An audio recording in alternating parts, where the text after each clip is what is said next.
इस मूवी का स्टार्ट होता है जेफ और पेन नामी हस्बैंड वाइफ से। जेफ के पास जॉब नहीं होती, जिसकी वजह से उन्हें बहुत से माली नुकसान का सामना करना पड़ता है। इसलिए जेफ ने अपने घर को बेचने के लिए ओपन हाउस पे रखा होता है। ओपन हाउस का मतलब होता है कि खरीदार इसे खरीदने से पहले देख सकते हैं। जेफ के एमी और ग्रेसन नामी 2 बच्चे हैं। उन लोगों ने ये बात बच्चों से छुपाई होती है कि वो उनका घर बेच रहे हैं। बहुत से लोग घर देखने के लिए आ रहे होते हैं। प्रॉपर्टी डीलर के साथ पैम और जेफ भी लोगों को घर दिखाने में मसरूफ होते हैं। दूसरी तरफ हम देखते हैं कि मैक्स नामी बच्चा अपनी मदर कैरल के साथ गाड़ी में जा रहा होता है। मैक बहुत शरारती बच्चा होता है। हम देखते हैं कि मैक को वॉशरूम जाना होता है। मैक्स की मदर को रास्ते में जेफ और पैम का ओपन हाउस दिखता है। मैक्स की मदर को एक आइडिया आता है। वो कहती है कि मैं खरीदार बन के उनके घर को देखूंगी और तुम अंदर वॉशरूम करके आ जाना। अब हम देखते हैं कि वो लोग घर के अंदर चले गए होते हैं और मैक्स जेफ से सोडा की बोतल मांगता है, लेकिन वो उसे देने से मना कर देता है क्योंकि वो उसे कहता है कि ये उसकी सेहत के लिए ठीक नहीं है। फिर मैक्स जेफ से एक डब्बे में पड़ी हुई गुड़िया के बारे में पूछता है, तो जवाब में जेफ उसे कहता है कि ये गुड़िया उसकी मदर की है। इतनी ही देर में मैक्स की नजर एक ऐसी गुड़िया पे पड़ती है जिसका मुंह उल्टा होता है, जिसपे जेफ उसे कहता है कि ये गुड़िया बहुत नाजुक है और वो उसे डब्बे में वापस रख देता है।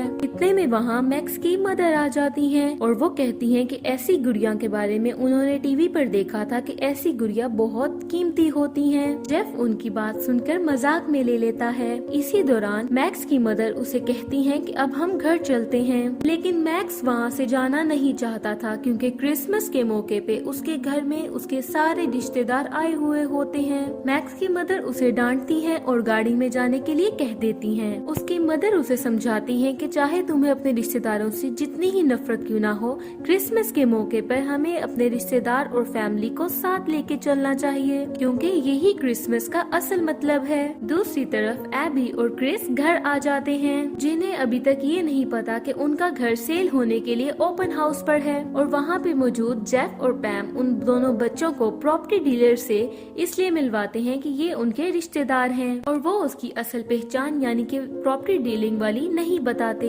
अगले सीन में हम देखते हैं कि मैक्स अपने घर में मौजूद होता है, जो एक मछली बाजार बना हुआ होता है क्योंकि मैक्स के सारे रिश्तेदार क्रिसमस के मौके पे उसके घर रुके हुए होते हैं। मैक्स इस सब से तंग आकर पीछे के दरवाजे से घर से बाहर निकल आता है और पार्किंग में खड़ी गाड़ी में बैठ के टीवी देखना शुरू कर देता है। अगले सीन में हम देखते हैं कि रात में अचानक जेफ का भाई अपनी वाइफ और अपने बेटे के साथ क्रिसमस का मौका सेलिब्रेट करने के लिए यहाँ रुकने आ जाता है। अब हम देखते हैं कि जेफ जो कि अपना घर सेल आउट होने और अपनी जॉब जाने की वजह से बहुत परेशान होता है, लैपटॉप पर बैठा हुआ होता है। अब वो लैपटॉप पर उसी उल्टे सर वाली गुड़िया के बारे में सर्च करता है और तब उसे मालूम होता है कि मैक्स की मदर बिल्कुल ठीक कह रही थी, उल्टे सर वाली गुड़िया वाकई बहुत कीमती है। वो फौरन से गुड़िया को ढूंढता है, लेकिन उसे गुड़िया नहीं मिलती। उसे मैक्स पे शक होता है कि वो गुड़िया जरूर मैक्स ने चुराई होगी। अगले दिन वो उबर में बैठकर मैक्स के सरनेम की मदद से उसके घर पहुंच जाता है। उधर वो देखता है कि फैमिली के सब लोग छुट्टियां मनाने के लिए टोक्यो जा रहे होते हैं। जेफ उन लोगों से मैक्स और उसकी मदर के बारे में पूछता है और वो लोग बताते हैं कि मैक्स और उसकी मदर की फ्लाइट कुछ घंटे पहले की थी। अब फैमिली के लोग वहाँ से जल्दी से जा रहे होते हैं और जेफ घर के दरवाजे का पासवर्ड सुन लेता है और उसे घर की चाबी की जगह भी पता चल जाती है। जेफ खिड़की में से झांक कर देखता है तो उसे वहाँ पे एक जैकेट नजर आती है जिसमें उसे गुड़िया टाइप कोई चीज दिखती है, लेकिन वो डर के मारे अंदर नहीं जा पाता। अगले सीन में हम देखते हैं कि जेफ पैम को ये सब कुछ बता देता है और वो उसे बहुत डांटती है कि किसी के घर यूं नहीं जाना चाहिए और हमें मैक्स की मदर के आने का वेट करना चाहिए। अब हम देखते हैं कि मैक्स जो कि गाड़ी में सोया रह गया है, उसकी फैमिली उसे छोड़ के टोक्यो चली जाती है। मैक्स घर के अंदर जाता है और उसको हर तरफ सुकून दिखता है। वो बहुत खुश हो जाता है, अपनी फेवरेट मूवीज देखता है, चॉकलेट्स खाता है, बुक्स पढ़ता है और घर में बहुत सा एंजॉय करता है। अब अगले सीन में हम देखते हैं कि जेफ अपनी पूरी फैमिली को मार्केट लेके जाता है क्रिसमस की सेलिब्रेशन की शॉपिंग के लिए और वहाँ हम देखते हैं कि उसकी बेटी को एक ड्रेस पसंद आता है, लेकिन पैम उसे वो लेकर नहीं दे सकती थी क्योंकि वो बहुत कॉस्टली था। घर वापस आके पैम को अपना पास्ट याद आता है और उसे ये घर बहुत खूबसूरत लगता है और वो इस घर को बेचने का इरादा बदल लेती है। वो फैसला कर लेती है कि वो मैक्स के घर जाके गुड़िया जरूर लेगी। अब जेफ और पैम दोनों मैक्स के घर चले जाते हैं और वहाँ वो लोग जैकेट ढूंढना शुरू कर देते हैं। जेफ और पैम गुड़िया को ढूंढते हुए आपस में बातें करते हैं कि उसको ढूंढे और उसको बेचेंगे। ये सब कुछ मैक्स सुन लेता है। मैक्स को लगता है जैसे ये लोग उसे किडनैप करने आए हैं। वो डिवाइस की मदद से पुलिस को कॉल कर देता है। वो लोग जैसे ही घर से बाहर आते हैं तो वहाँ पुलिस आ जाती है और पैम पुलिस को बताती है कि हमने गलती से पुलिस को बुला लिया जबकि मेरे और मेरे हस्बैंड की लड़ाई हुई थी और अब सब कुछ ठीक है। वो पुलिस वालों को चकमा देने में कामयाब हो जाती है। मैक्स बहुत डर जाता है और पुलिस के सामने नहीं आता क्योंकि उसको लगता है कि अगर वो पुलिस के सामने जाएगा तो वो उसके फादर और मदर को अरेस्ट कर लेंगे क्योंकि उन्होंने उसको अकेला घर पे छोड़ दिया था।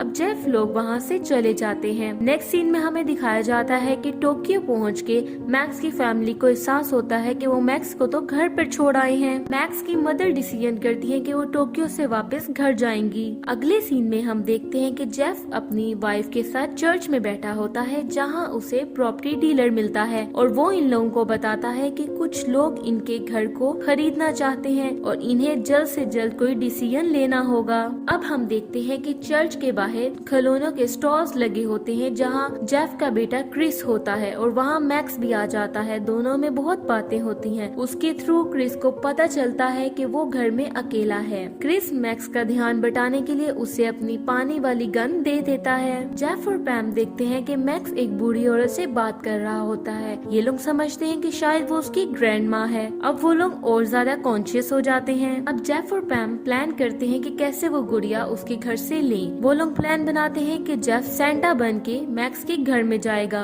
और वहाँ मैक्स को पागल बना के उससे गुड़िया ले लेगा। एक दफा फिर मैक्स ये सारी बातें सुन लेता है। अब मैक्स उन दोनों के लिए एक जाल बिछाने में कामयाब हो जाता है। जैसे ही जेफ के घर में सब लोग सो जाते हैं और वो लोग मैक्स के घर आने के लिए रवाना होते हैं। जैसे ही वो अंदर आते हैं तो वो उसके बिछाए जाल में फंस जाते हैं और अंदर दाखिल नहीं हो पाते। मैक्स क्रिस की दी हुई पानी वाली गन का भी इस्तेमाल करता है जिससे जेफ और पैम के लिए उसको पकड़ना और भी मुश्किल हो जाता है। अब जब वो लोग आमने सामने होते हैं तो सारी बात खुलती है और पता चलता है कि मैक्स ने वो गुड़िया नहीं उठाई थी बल्कि उसने वहाँ से सिर्फ एक सोडा की बोतल उठाई थी, वो भी इसलिए कि जेफ ने उसे देने से मना किया था। फिर पैम और जेफ को पता चलता है कि उसकी सारी फैमिली टोक्यो है और वो यहाँ पे बिल्कुल अकेला है। तो वो उसे हमदर्दी में कहती है कि उसे पता होता कि तुम अकेले हो तो वो कभी भी उसे नहीं सताती और इस मामले को किसी और तरह से हल करती। अब जेफ और पैम मैक्स को अपने साथ घर पर ले आते हैं और सबसे मिलवाते हैं। क्रिस भी ये देख के बहुत खुश हो जाता है और वहाँ उन लोगों को पता चलता है कि वो गुड़िया अंकल हंटर के बेटे ऑली के पास है। उसने इससे गुड़िया से खेलने के लिए इसे स्टोर से उठा लिया था। जेफ और पैम को अपनी गुड़िया वापस मिल जाती है।